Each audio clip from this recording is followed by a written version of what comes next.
Bonjour tout le monde, ici Jean, bienvenue à QCM TV Podcast, le balado québécois dédié à la passion du vélo de montagne. Aujourd'hui, on est à Bromont, au studio créatif Le Stud.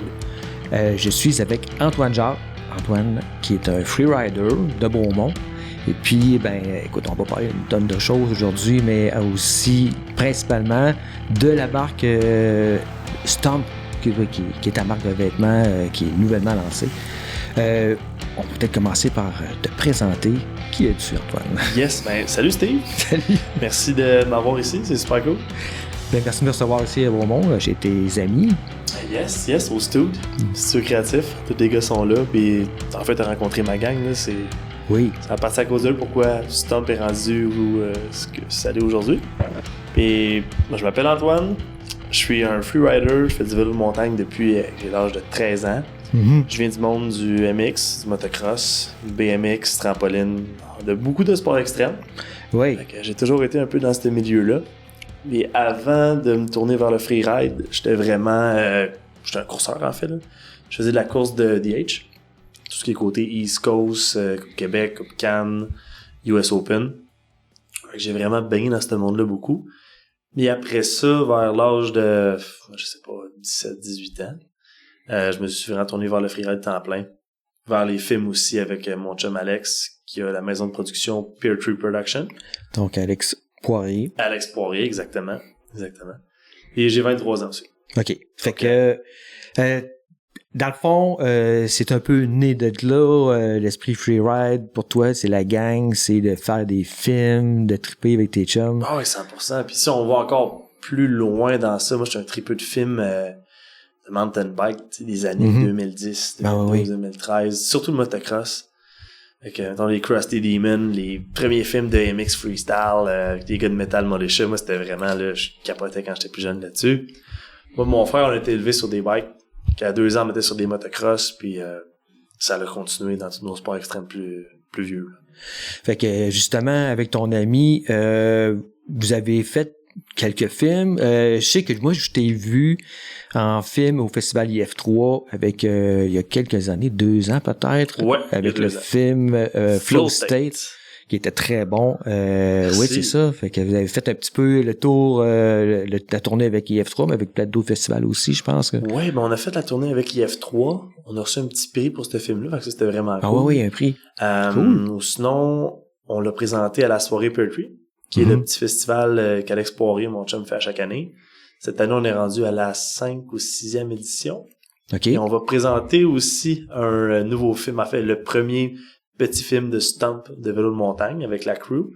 On va présenter ça le 15 novembre. Le podcast va sûrement déjà être sorti. Sûrement pas encore être sorti, là, mais il va être présenté sur les réseaux à partir de la semaine prochaine. D'accord. Ça va être cool, ça. Ça fait que est-ce que vous êtes une petite gang à rider dans ce film-là, vous y avoir qui? Ouais, il va y avoir Sean Yu. Ah oui, OK, Sean. Simon Lépine, moi-même. Ben oui. Puis derrière la caméra, on a Carl-Fred Marcorel, qui est mon super bon chum aussi, qui est filmmaker et qui travaille avec Alex depuis un petit bout maintenant. Là. Okay. Et Alex aussi, Alex Poirier. Oui. Bon, ça fait que ça, dans le fond, c'est ton univers, c'est ta gang. Ouais, 100%. Puis, au travers de ça, là, l'idée de faire des vêtements est arrivée comment? L'idée de faire des vêtements, je suis entrepreneur dans la vie, j'ai toujours voulu ma petite business, puis j'ai roulé plein de choses avec ma job dans les dernières années, là.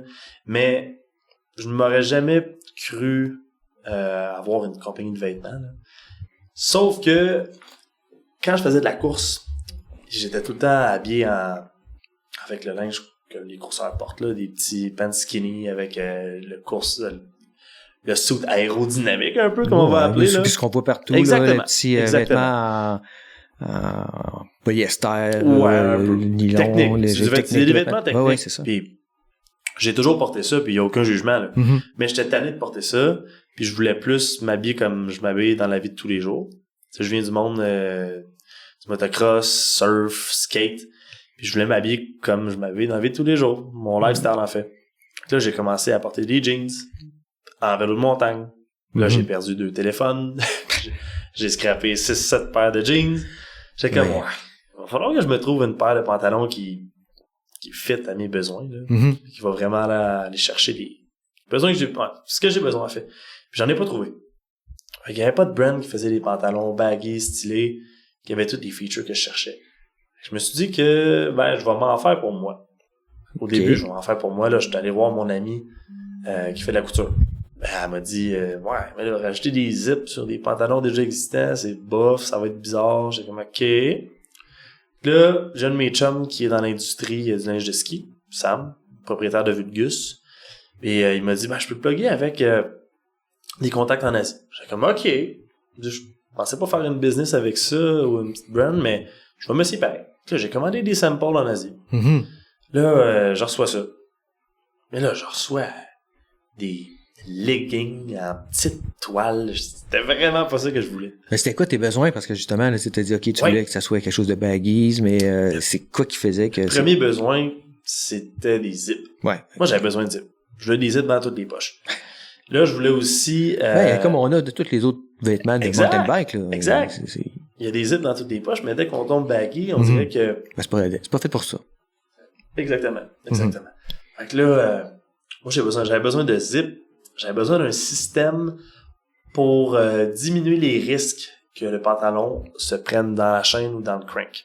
C'était ma liste. Sans être obligé d'utiliser de mettre nos bas par-dessus nos pantalons ou mettre des élastiques. Oui. J'avais déjà vu quelqu'un mettre un velcro, mais je tripais pas trop parce que avec la terre, la boîte, le velcro, à un moment donné, il marche juste plus. Mm-hmm. Les pantalons que j'avais vus, c'était plus pour du street, BMX de street, dans ce style-là. Fait que je suis venu avec l'idée des boutons. Mm-hmm. Fait que j'ai 4 boutons en dessous du pantalon sur la jambe droite. Ouais, OK. Mais ça empêche vraiment le pantalon de se prendre dans la chaîne. Pour ceux qui écoutent la vidéo en audio seulement, vous pouvez aller voir sur Instagram ou sur YouTube. Je vais mettre je vais mettre un côté visuel là-dessus. On voit bien là, ici à l'intérieur de ta jambe les boutons pression.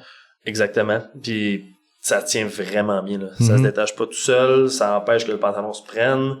Fait que ça, c'est un concept que je venais avec une coupe d'essai. Avant, ça ressemblait pas à ça au début. Mais après une coupe de try, là, on est vraiment arrivé à ce qu'on voulait. Après, pour ceux qui écoutent le visuel, là, qui regardent le visuel, là, je vais vous montrer ça. Bon. Quand je me lève aussi, là, on s'en vient vraiment chercher le côté plus slim du pantalon, environ 6 pouces du pants. Puis en dessous, on a aussi un ajustement de plus avec un élastique. Un élastique ajustable. Exactement. T'es capable d'aller chercher vraiment le style que tu veux. Mm-hmm. Puis aussi, mettons que tu fais du trail building, tu construis des trails, ça empêche les tiques de grimper. Ben oui. Parce que je viens de ce monde-là aussi, trail building, puis j'en ai tellement eu des tiques, là. OK. Fait que tu as travaillé ici à Beaumont? Ou, oui. J'ai travaillé pour les Indes des Sentiers pendant 6 ans. OK. Pour SWB, donc Simon William Boileau, exactement. J'ai travaillé pour lui pendant longtemps. Puis on a développé tellement de réseaux de trails ici, c'était vraiment cool. Oui. Mais les tics, j'en ai eu en masse, là. Ben, c'est ça. Fait que tu peux les porter pour rider puis pour dégayer. Exactement. Cool. Ben, c'est ça. Puis pas seulement pour le mountain bike, comme tantôt tu as parlé street, mais ça aussi, ça peut être vraiment pratique, là. Avec, oui, 100%. Ces pantalons-là, tu peux vraiment les porter quand tu veux, puis c'est un lifestyle. Donc, on a essayé de mettre ça dans le mountain bike. Génial. Fait que là, en réalité, ça a commencé avec un besoin pour toi. Oui. Des prototypes pour toi. Oui. Puis là, qu'est-ce qui a fait que t'as dit, là, il faudrait que je lance l'entreprise. Ben, j'ai des chums qui m'ont dit, j'aimerais ça en avoir aussi. Là, j'étais comme, OK. Puis je me suis aussi dit que j'étais pas le seul dans le monde qui avait ce besoin-là. Non. Je me suis dit qu'il y a clairement du monde, à quelque part, qui perdent leur téléphone puis qui déchirent des pantalons souvent. Fait que là, je dis, OK, on va peut-être l'essayer. On va l'essayer, on va le faire. Je vais l'essayer. Ben, c'est sûr que tu t'en vas dans un centre où il y a des dirt jumps. Écoute, c'est le look qu'on voit. C'est ce que tout le monde porte parce que les pantalons de mountain bike traditionnels, c'est pas assez résistant. Si tu tombes, ça déchire immédiatement. Tu sais, 100%. Puis c'était aussi dans le temps que Bragg Vestavik, il popait online. Puis tout ce qui était côté freeride, lui, c'est un de mes modèles. J'ai toujours trouvé son style incroyable. Il était en jeans aussi, puis je trouvais ça vraiment cool. Je me dis, Bragg, il roule comme ça. Il y a des jeunes qui commencent à rouler de même. On a quelque chose. Il y a un marché pour ça. Exactement. Yes. Ça fait que là, donc, tu as travaillé là-dessus, vous êtes arrivé avec des prototypes. Tu découvres qu'il y a une demande. Là, contenu. Fait que là, on s'est vraiment concentré sur le contenu. Mm-hmm. Tout mon entourage est dans ce monde-là de création vidéo, création sonore. J'ai un chum qui est producer, donc il fait le son il a fait le son pour la vidéo Flow State, en fait. Oui. Il a fait toute la musique, il a fait tout le sound design pour le vidéo. Puis on est vraiment une bonne gang dans ce milieu-là. Oui. Donc ça a quand même été facile de m'entourer avec ce monde-là qui était déjà dans ça. Puis les gars étaient super contents d'embarquer dans le projet. Ils étaient comme, on va t'aider, on va faire ça. Puis là, ça a monté. Fait qu'à partir de l'été, vous avez commencé à poster des trucs. Ouais, on a commencé des clips. l'Instagram, on l'a mis officiellement en ligne durant l'été. Le mois exactement, je me rappelle plus, là. Mais ça fait environ 5 mois qu'on est en ligne. Puis qu'on est officiellement sorti. On a sorti il y a 3 semaines. OK. Donc, c'est encore un nouveau projet. Mm-hmm. Mais au-delà de ça, on vous a vu beaucoup au Mont-Saint-Anne cette année à la Coupe du Monde. Des pancartes blanches là, avec Stomp puis plein de slogans. Ben oui. Ben en fait, Stomp, parce que tu sais, c'est quoi? Le mot Stomp. Le mot Stomp, ben là, moi, je pense soit une souche ou bien non de mettre son pied par terre, là. Ouais. Stomper, là. 100%. Ouais. Mais de où le nom a sorti, là, c'est qu'on utilise souvent cette expression-là en sport extrême. OK. Dans ce qu'on fait, on lande un trick, on atterrit quelque chose, on dit, oui, Stomp ça, c'était vraiment nice. Et au début, quand j'ai commencé à brand, puis que je me suis dit, je vais l'essayer, je vais faire de quoi avec ça. Le nom, c'était pas ça, le nom, c'était Lose. L-O-O-Z-Z. Puis là, en plus, j'ai repensé, j'étais comme, ça a une connotation négative, je pense pas que ça va marcher. Ouais. On va le refaire. Puis là, j'ai refait, j'ai cherché des noms pendant des semaines. Puis à un moment donné, un des gars a dit, je pense que quelqu'un venait de flipper. Tu l'as Stomp? Puis j'étais comme, Stomp. Alright. Ah oui, on va essayer ça. Puis on a refait tout le branding, le branding. Ouais. J'ai appelé mon chum qui est en design graphique. Il me sort ça, je fais right, on y va avec ça. Puis là, on a commencé de là. Puis là, si on retourne à Sainte-Anne, vu que c'est un jeu de mots, ça m'a permis de faire plein de jeux de mots avec le mot Stomp. Puis là, on avait Stomp les dalles, on avait Stomp this beer, Stomp this shit. On a fait plein de petites pancartes funky avec ça. Puis le monde nous a vu pas mal. Oui, c'est sûr. Parce que toutes les caméras étaient tournées vers les athlètes, mais vous étiez là sur le bord des pistes, partout. Oui. Dans les dalles, c'était selon moi la meilleure place. Exact. À la fin, j'ai perdu les gars un peu parce qu'on était une bonne gang avec les pancartes. Mais les gars, ils s'étaient rendus en avant des podiums. Là, ils mettaient les pancartes dans les podiums. Au début, c'était drôle, mais à un moment donné, ça cachait les podiums. Là. Fait que là, c'était comme, OK, les gars, on va se calmer un peu, puis on va... Faut pas déranger non plus, parce que ça peut être un bon stand marketing, mais ça peut assez vite tourner en très mauvaise publicité aussi, là. Ben, c'est correct. Je pense que c'était pas trop. C'était non, plaisant, je pense là. pas que c'était trop, là, mais... Vous pouvez aller voir, taper sur YouTube, là, Jackson Goldstone, Mont-Saint-Anne, là. Vous allez voir les pancartes. Ça, c'est sûr. Ben oui, c'est ça, mais ça fait que t'as créé tout un hype. En tout cas, dans la communauté ici, à Bromont, les jeunes, en tout cas, moi, les jeunes m'en parlent. C'est une demande que j'ai eue de vous contacter. Oui, nice. Du public, on m'a dit, faut que tu fasses des recherches, faut que tu rencontres Stomp, c'est une compagnie de Bromont, puis ils font du linge vraiment cool, puis c'est ça. Beaucoup de demandes. Je suis content qu'il y ait eu cette demande-là. C'est signe que ça répondait à un besoin local, en tout cas, c'est ça. Ben oui, puis pas juste local, là. Quand on a, c'était une surprise, en fait, pour moi, mais quand on a mis le site en ligne, il y a eu beaucoup de commandes d'Australie, d'Europe, États-Unis. Ben, il y a une demande. C'est un style qui est universel. C'est ça. Comme on s'était jasé tout à l'heure, là, tu sais, ce style vestimentaire-là, qui se reflète beaucoup dans le skate, il est jamais mort, tu sais, il existe là depuis longtemps, il a évolué un petit peu, mais tu sais, il est présent puis il est pas là pour disparaître demain, là, tu sais. Moi, je crois pas, non. Non, c'est un style confortable, c'est un style qui fait jeune, tu sais, qui s'adresse là. Ça fait core aussi, tu sais, ça vient vraiment du monde qui trippe pour le sport puis qui font vraiment ça pour triper, là. Oui. Tu regardes dans le monde du motocross dans les années 2000-2010, puis les gars de Metal Militia s'habillaient comme ça dans le temps. Tu sais, pas exactement comme ça, mais ils s'habillaient baggy, ils s'habillaient rock and roll, puis le monde du skate aussi, ça a toujours été ça. Le monde du snowboard. C'est parti du surf. Moi, je suis un surfeur, skater, je viens vraiment de ce monde-là. Fait que moi, mettre ça dans le mountain bike, ça faisait vraiment du sens pour moi. Ça a l'air que ça fait du sens pour beaucoup d'autres personnes aussi. Oui, c'est sûr, parce que on le voit dans le mountain bike que ça a toujours été recherché par les jeunes de conserver cette identité-là, tu sais, mais en même temps, il n'y avait pas rien vraiment d'adapté, de spécifique pour rider. Non, 100%. Puis on l'a vu dans le ski aussi, le regain de ce mode-là. Oui. En ski, il y a environ 6-7 ans, quand Henrik Harlaut il a ressorti ses pantalons baggy, parce qu'il y a 6-7 ans, là, la grosse mode des années 2010, 13, 14, 15, avec les gros riders de ski, tout le monde s'habillait en baggy. Exact. C'était la grosse mode. Puis après, il y a eu une sorte de phase que tous les compagnons ont arrêté. Puis Henrik Harlaut, il voulait recommencer. Il s'était fait dire non par ses commanditaires. Fait qu'il dit, je vais faire ma propre brand. Et là, ça a parti le train. Puis tellement de compagnies qui se sont lancées là-dedans. Puis j'ai l'impression que c'est un peu la même chose avec le mountain bike. Ouais, mais c'est ça. Puis j'ai l'impression que malgré que les compagnies essaient de tendre vers autre chose au fil des années, ce besoin-là reste tout le temps là. Ce désir de s'habiller comme ça reste toujours présent chez les jeunes. Là, 100%. Puis les vidéos qu'on voit des jeunes, ils sont quasiment tous rendus en shorts, en shorts de jeans, en gros pantalons baggy. Là, je dis tout, mais il y en a quelques-uns, puis ils font les manchettes, là, on les voit vraiment partout. Mais je pense que j'en ai parlé, Breguet, tantôt. Oui. Breguet Vestavik, il s'habille comme ça, puis c'est aussi une inspiration, donc. Exact.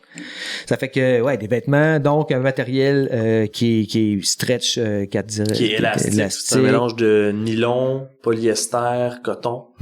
Fait qu'on... Super doux, super confort. Ouais, vraiment. Puis plus t'es portes, là, plus ils sont doux. Ouais, c'est ça. Ils sont vraiment confortables. Puis t'as aucune résistance. Maintenant, tu fais un mouvement, tu plies ton genou. Tu sens pas les pantalons comme des gros jeans qui t'empêchent de fonctionner. Puis... Fait que même avec les pads, les genouillères. Ah, tu sens pas du tout. Pas. Là. Non, ça vient pas tirer en arrière. Pas du tout. Pas du tout. C'est une des raisons aussi pourquoi ça a été long le lancement. On a parti de l'Instagram. Là, tout le monde demandait, ça sort quand? Mais je voulais vraiment m'assurer que tout soit parfait pour le produit soit parfait, en fait. C'est aussi simple que ça. Ça fait que, c'est ça, on a parlé tantôt des fichas en bas, t'as des zippers sur toutes les poches. Il y a un pantalon là, si on peut regarder plus en détail, là. C'est d'enlever le petit velcro. Ça, c'est la version noire. Donc, c'est le pantalon Stump, le S1, le S1. Pour ceux qui écoutent le podcast visuel, là, on a des pantalons et des produits avec nous. Fait que vous pouvez regarder ça si ça vous intéresse. Là. Donc là, Steve, là, check bien ça. J'ai mis des poches à zip partout. On a 6 poches en tout. On a des poches à l'avant qui sont vraiment assez grandes pour mettre ton téléphone, même si c'est un gros iPhone 17 Pro Max Plus, là, la grosse affaire, là. Tout rentre. Fait que ça, c'est vraiment le fun. Puis on a aussi un petit zip caché qui est à ta gauche, là. La version 2025 de ces pantalons-là, tu peux mettre une clé de voiture. Tu peux mettre des clés de maison. Mais pour les 2026, la poche va être assez grande pour mettre une passe de vélo de montagne. Ça va vraiment être utile. Très pratique, oui, parce que les capteurs pour les cartes magnétiques au chairlift sont toujours à gauche. Exactement. Puis ça m'est déjà arrivé là, que j'avais une carte de crédit ou j'avais quelque chose dans mes poches qui empêchait la porte de s'ouvrir, puis ça faisait code d'erreur, blablabla. Oui. C'est un bel ajout. Oui. Ça, on a parlé tantôt aussi, là, des petits boutons en bas, là, ça c'est... Ouais, l'élastique aussi, on a jasé, mais c'est ça. Fait que t'as aussi, comment on appelle ça, le tool, la petite strap, là, pour attacher... Oui. On a des beltlos, puis on a une strap pour accrocher des bandanas. Parce qu'on a ça comme gamme de produits aussi, des petits bandanas, puis des ceintures élastiques. Oui, c'est ça. C'est cool. Ça, les ceintures élastiques, là, c'est vraiment hyper confortable. Les ceintures élastiques, je mets que ça. Oui. Tout le temps. Au travail, je mets ça à la maison, je mets ça en bike, en ski. J'ai toujours ça sur moi. Exact. Je pense que moi, j'ai découvert ça dans des ski shops. Ouais. Premièrement, la marque Arcade aussi qui en font. Arcade font ça depuis longtemps, oui. Puis j'ai commencé à porter ça, faire du sport, faire du bike. Puis mais là, comme tu dis, je les porte toujours, tout le temps. C'est tellement confortable. Mais je t'en ai un cadeau, là. OK. C'est cool. Tantôt, là, mais je pense que ça va aimer ça. C'est sûr. Écoute, bon, là, vous avez des pantalons qui sont le produit phare de votre entreprise. Ensuite de ça, ben là, je vois qu'il y a des t-shirts. Ouais. Sur le site, t'as plusieurs modèles. Sur le site, tous les modèles sont encore là. Il y en a beaucoup qui sont sold out. Surtout dans les grandes grandeurs, là. Il me reste, pour ceux qui sont intéressés, là, il reste, je pense, 3 ou 4 t-shirts seulement dans les sizes small, puis peut-être un medium. Hey, dépêchez-vous pour Noël, là. Ouais, exactement. Mais en avril 2026, on va avoir la deuxième drop, avec vraiment plus de gamme de produits. On va avoir des vestes en sorte de jeans Carhartt workwear. Ouais, des vestes pas de manches. Pas de manches, exactement. Oui. On va aussi avoir les fameuses jorts que le monde demande depuis si longtemps. J'en reçois tellement de DM sur Instagram pour savoir si on va faire des shorts, là. OK. C'est quand même oui, c'est sûr. Ça, la demande, je la vois vraiment. Ben, ça, c'est sûr qu'on va. Ça va revenir les shorts, là. Les baggy shorts, là. Oui, exactement. c'est ça. Ben, tu sais, ça n'a jamais vraiment disparu. Ben là, les shorts de plus en plus sont rendus plus slim, là. Mais c'est ça, mais je pense que ça va revenir, je suis sûr. Ben, juste en skate, là, les kids, ils portent des shorts 3/4. C'est énorme, là. Ça sera pas aussi gros, là. Ça sera pas des grosses shorts 3/4, mais ça va être des grosses shorts baggy confortables. Ouais. Faut quand même que ça soit pédalable, là. Ouais, exactement. J'ai pas peur que vous allez tester en masse. On va les tester en masse, ça, c'est sûr. C'est ça, c'est cool. Ça fait que là, bon, comme tu dis, il y a une deuxième drop qui s'en vient. Nouveau produit pour l'an prochain, la veste. C'est quoi les caractéristiques de la veste? Il y a 2 poches avec des poches, mais c'est vraiment plus pour le style. After ride, casual. Ouais, mais même en ride, là, il y a une couple de brands qui en ont déjà fait. Nous autres, ça va être différent, là. Je sais que Trolley en font une, mais c'est plus un tissu technique un peu bobbly, isolant. Nous autres, ça va vraiment être une veste jeans heavy duty. OK. Moi, je suis un tripeux des années de 2000 à 2010, 2014, là, ces styles-là, j'aime vraiment ça. Puis tout ce qui est côté metal militia, j'ai grandi avec ces films-là. Les Krusty Demon, pour ceux qui savent c'est quoi, là, c'est mes films d'enfance. Fait que tout ce style-là un peu raw, street, là, moi j'aime bien ça. Fait que ça reflète dans ma ligne de vêtements quand même. Yes. Ah, c'est ça, c'est sûr. Je reconnais tout à fait les influences. Ça fait que là, les gens qui veulent vous suivre pour voir qu'est-ce qui s'en vient, les possibilités pour commander les prochaines batchs. Là, on a un petit plus pour les abonnés à notre infolette. OK. Fait que si vous voulez vraiment pas manquer la drop, savoir c'est quand, puis avoir des avantages. Disons, pour l'an prochain, là, la prochaine drop, ceux qui sont abonnés à l'infolette vont recevoir un pre-access code, avec un code pour rentrer sur le site avant tout le monde. Ils vont pouvoir prendre ce qu'ils veulent, puis après, ciao. Puis quand c'est la drop pour tout le monde, là c'est free for all. Parce que cette année, il y a 3 semaines, puis on a fait notre première drop, là, 3 ou 4 semaines. Les gros 16 sont partis à un instant. Oui. Il restait plus rien. Ben, avec toute la visibilité que vous avez eue, que vous êtes vous-même donné cette année, c'est ça. Donc, la réponse a été quasiment instantanée, là. Ah, ça a été vraiment plus rapide que je pensais. Ah oui. Cool. C'est génial, c'est le fun, ça. Ah, c'est vraiment le fun. C'est un beau problème quand tout se vend rapidement. Exactement. Ça fait que c'est encourageant pour l'an prochain. 100%. Ça fait que justement, pendant de l'an prochain, c'est quoi qui s'annonce pour vous autres, à part l'agrandissement de la gamme? L'an prochain, on a des beaux projets l'an prochain. L'an prochain, là, je me concentre surtout sur les athlètes. OK. Fait que là, on est rendu avec quelques athlètes en Europe, Utah, Canada, Québec. Je veux vraiment me concentrer sur la crew puis les team riders, en fait, pour aller chercher plus de monde possible puis qui montre qu'est-ce qu'on peut faire avec notre linge. Aussi, on va être présent dans les événements. On va être à Saint-Anne. On s'attend pour le Crankworks l'an prochain. C'est la place pour ça? Ben oui. Tout le monde va être habillé de même. Oui. On n'aura pas juste des pancartes l'an prochain. Là, il va falloir que tu aies du stock à vendre, là, parce que ça va se vendre. On va en avoir. On va avoir du stock exclusif puis on va avoir une tente là-bas. Ça va être cool. J'ai hâte de voir ça. Sinon, on va faire des petits jams aussi. Des pop-up events. On va avoir ça. Je dirais pas encore c'est où et c'est avec qui, mais ça va être des beaux projets. À suivre. À suivre, Checker exactement. ça. Ah, ça va être le fun. Génial. Fait qu'encore des films aussi, bien entendu. Ouais. Ça, les films, là, ça arrêtera jamais, là. C'est l'angle de la run. Fait que la gang avec qui tu tournes, il y a des athlètes de la région, là. Tu m'avais parlé tantôt de Sean Hughes.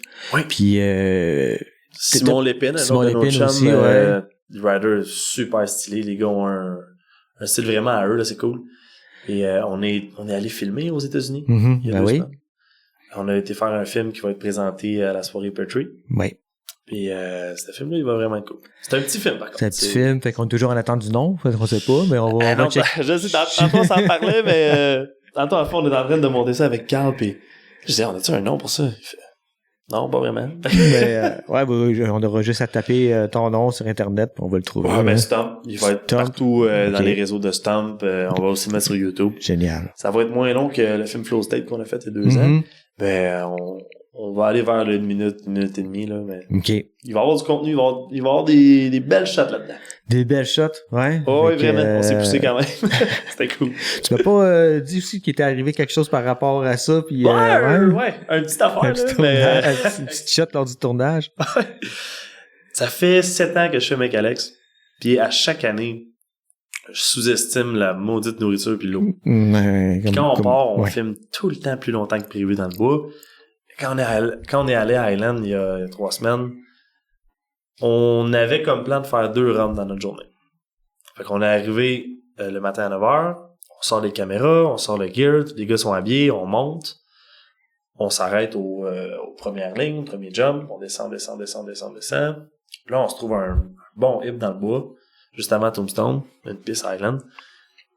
Là, on a Sean qui pédale comme un fou pis qui te fait un booter, mon gars, tellement haut, là. La shot, elle est incroyable.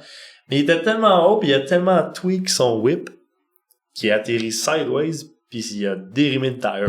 Pow! Ça a éclaté. Pis là, on a perdu Sean pour une lap ou 2. Puis là, on continue. Mais monte, descend. Ben, nous, on descend encore juste en vélo puis on monte à pied. Ouais, c'est ça. Ben, exactement, c'est ça. Puis là, on est rendu à l'autre jump, le fameux Tombstone. C'est un beau jump à tricks puis à faire des flips, il est vraiment le fun. Puis là, on se pratique. Simon, on fait des tricks, on fait des clips avec les gars. Puis là, je suis rendu, je pense, à mon 8e flip sur ce jump-là. J'attends Sean, parce que je veux faire des shots avec Sean, que moi puis lui, on se suit, puis les deux, on flip dans les airs. Mais je m'en viens crever, puis je m'en rends pas compte à cause de l'adrénaline. J'avais mangé un muffin puis une banane le matin. Fait que là, c'était vraiment pas parfait. Là, Sean, il arrive en haut, il est bien excité. Il dit, les gars, c'est réparé, let's go. Je fais qu'on se fait un train. On fait un flip. Puis là, on se suit. Moi, j'étais en premier. Je fais mon flip. Puis j'étais rendu mou. Mais là, j'ai pas assez tiré. Puis là, j'ai la tête à l'envers. Je spin puis pantoute. Puis je vois Sean qui est en arrière de moi, qui est en flip. Là, je fais, non. Fait que là, j'ai réussi à faire mon chat puis à m'éjecter dans les airs. J'atterris ses fesses. Je le slide. Là, je cours pour pas que Sean il me rentre dedans. Ça a bien fini, par contre. On a rien eu. Non, d'où. Puis, j'ai glissé dans la roche, dans la terre, les pantalons, ils ont rien non plus. Fait qu'ils sont résistants. Ces pantalons-là? C'est ceux-là, c'est exactement eux. Mais écoute, ça paraît même pas. Non, ils ont rien eu. Fait que, c'est ça que ça prend, faire du freeride. Ouais, exactement. Non, c'est cool. Très hot. Ah ouais, fait que, on va voir ça dans le film, cette shot-là. C'est sûr que oui. C'est sûr que oui. Alors, cool. je te dis, le gros shot au slow motion, là. Je suis dans les airs, la tête en bas, puis de bike, je fais, là, je vois Sean. Non. Hey, c'est bien hot. Ça fait qu'il y a bien des affaires qui s'en viennent pour vous autres l'année prochaine. Ouais. Encore beaucoup d'audio vidéo. Ouais, des vidéos. S'occuper de la marque. Mais là aussi, tu fais pas ça à temps plein, là. Non, mais pour vrai, ça prend vraiment beaucoup de temps. Tu sais, j'ai fait beaucoup de marketing événementiel. OK. Avant d'être plombier, puis j'en fais encore pour aider des amis, des connaissances, là. Mais, j'ai parlé de ma job principale. Ben non. Ben, c'est ça, mais moi, je suis plombier industriel dans la vie. Fait que je fais ça pour l'instant, je ramasse... Gros job à temps plein, là. Fait que, je ramasse mon argent avec ça, mais tu sais, c'est pour financer des projets comme ça. Si je peux faire ça à temps plein un jour, moi, c'est mon rêve. Faire ce que t'aimes, selon moi, il y a rien de mieux, c'est vraiment cool. C'est sûr. Là, c'est beaucoup d'heures, là, mais c'est pas grave. Ah, parce que tu fais ça le soir puis les fins de semaine. Ah ouais, je fais 10 heures à la job, j'arrive à la maison, puis je fais 2-3 heures de stump à chaque soir, puis fin de semaine aussi. Mais c'est le fun. Quelqu'un on aime ça. Ben oui, c'est vraiment cool, là. Puis le monde trip aussi, ça c'est cool. Tu sais, quand le projet, il lance enfin, puis le monde sont vraiment contents de voir ça, puis ils donnent des bons commentaires. Ils sont comme, c'est quand que ça drop la prochaine affaire et tout. C'est le fun. Oui. C'est le fun. Hey, écoute, j'ai quelques questions du public. J'ai Laurent Bélanger de Beaumont qui demande, est-ce que tu vas designer des pantalons avec un autre matériel au cours des prochaines années? 100%. Oui. Ça, c'est le premier pantalon qu'on a fait. Fait que je voulais un tissu qui était élastique. Puis la shape aussi, elle va être différente dans les prochaines années. Là, c'est sûr que pour l'instant, c'est le seul pantalon qu'on a. 2026, ça va être les mêmes modèles, même couleur. Mais on va racheter des shorts, par contre. Sauf que dans un futur proche, on va avoir des nouvelles shapes avec un tissu qui va être moins élastique, plus résistant, mais ça va être les prochains modèles. Toujours en gardant l'esprit Freeride, 100%. Les prochains vont être plus baggy, probablement. Eux, ils ont un beau style, ils sont baggy, mais les prochains, là, ils vont vraiment être gros. Je vais toujours garder cette gamme-là, par contre. Yes. Puis, toujours question de Laurent qui demande, est-ce que vos vêtements vont être disponibles dans des magasins? Oui, 100%. On est encore en négociation, en fin de négociation avec une boutique. Je peux pas dire le nom. Mais à suivre, ça s'en vient. À suivre. 100%. Dans la région ici? Oui. Dans la région de Beaumont. Donc, à suivre. Ça fait que pour la gang là qui m'ont demandé de recevoir Stump en entrevue, là, checkez ça s'en vient. Vous allez pouvoir acheter en personne, en magasin, pour vous jouer de commander en ligne. Mais malgré ça, on peut commander en ligne. Ben oui, 100%. 100%. Oui. Et génial, ça fait que beaucoup de projets qui s'en viennent, beaucoup de choses super stimulantes, bien intéressantes. Ça fait que c'est encourageant. Je suis bien content pour toi parce que c'est une belle idée. Je trouve que t'avais raison, que c'est quelque chose qui manquait dans l'offre de produits. Je pense que oui, parce que moi je l'ai vécu, puis je me suis dit que je devais pas être le seul dans le monde qui avait ce problème-là, ce manque-là dans l'industrie. Fait que c'est pour ça qu'on a fait ça. Ben, mais génial. Écoute, je sais pas s'il y a autre chose là, qu'on n'a pas couvert. Je pense que ça fait le tour. Je pense que ça fait le tour. Hein? Ouais. Ça fait que on suit Instagram, STOMP.wear. Exactement. Et puis, il y a des vidéos qui s'en viennent, des produits. Allez voir aussi la page web. Stumpwear.co. Ça ressemble à ça. Ça ressemble à ça. Puis si vous voulez plus d'informations, être plugué avec des petits deals, l'infolettre. Absolument. Sur Stump, abonnez-vous. Ben oui. Je pense que c'est ça. Génial. Fait que nous, on va se croiser dans les pistes. Puis peut-être en ski hiver, sinon au printemps, certainement en mountain bike. On va se croiser, mon Steve. Puis il y a des événements aussi, des festivals, des trucs qui s'en viennent. Oui, venez nous voir à Saint-Anne, venez nous voir. Si vous me croisez dans les pistes, arrêtez-moi, je vais vous donner des stickers, j'en ai toujours sur moi. Puis si vous croisez des gens qui ont les chandails avec le logo. C'est un coton watté là, pour ceux qui écoutent le visuel encore, ça c'était un morceau exclusif là, à la team. Puis au filmmaker. Puis ceux qui ne voient pas, c'est un hoodie noir avec le logo, le S, le Stump. Un gros S illustré dans le dos, là. Ouais. Mais on va avoir des beaux pieces l'an prochain. Il y a vraiment un t-shirt que je pense que tout le monde va vraiment aimer. Fait qu'à voir. On a hâte de voir ça. Super. Ça va être Écoute, Antoine, merci beaucoup. Super content. Merci de m'avoir accueilli ici. Puis encore une fois, merci à la gang du Stud. Ben oui, shout-out au Stud. Oui. Puis si vous avez des besoins audiovisuels, studio de photographie, appelez ici marketing digital, tout ce qui est côté branding, là, on a Vincent qui est copropriétaire du Stud avec Alex là, qui est super bon dans ce qu'il fait. Fait qu'ils sont ici sur à Beaumont sur le chemin Shepherd. Ben oui. Pas loin de Canaël, justement, parc Mohawk. On est directement ils sont directement en arrière du Mohawk. Exact. Tantôt, on va filmer la dernière scène pour le film. Cool. À 5h, dans la neige, avec un drone. Super. Hey, encore une fois, merci beaucoup. Et puis, merci Steve. Bonne continuité là-dedans, bonne chance. Et puis, certain que ça va être un bel avenir qui s'annonce pour vous autres. Merci. Bien apprécié. Merci tout le monde d'avoir écouté cet épisode. J'espère que vous avez apprécié. Si vous aimeriez nous encourager, s'il vous plaît, allez liker et abonnez-vous afin de rester informé de l'apparition des prochains épisodes. Puis surtout, n'hésitez pas à partager à vos amis et aidez-nous en faisant connaître le podcast. Vous pouvez aussi communiquer avec moi sur Instagram et sur Facebook à QCMTB Podcast. Donc, à la prochaine et puis bon riding!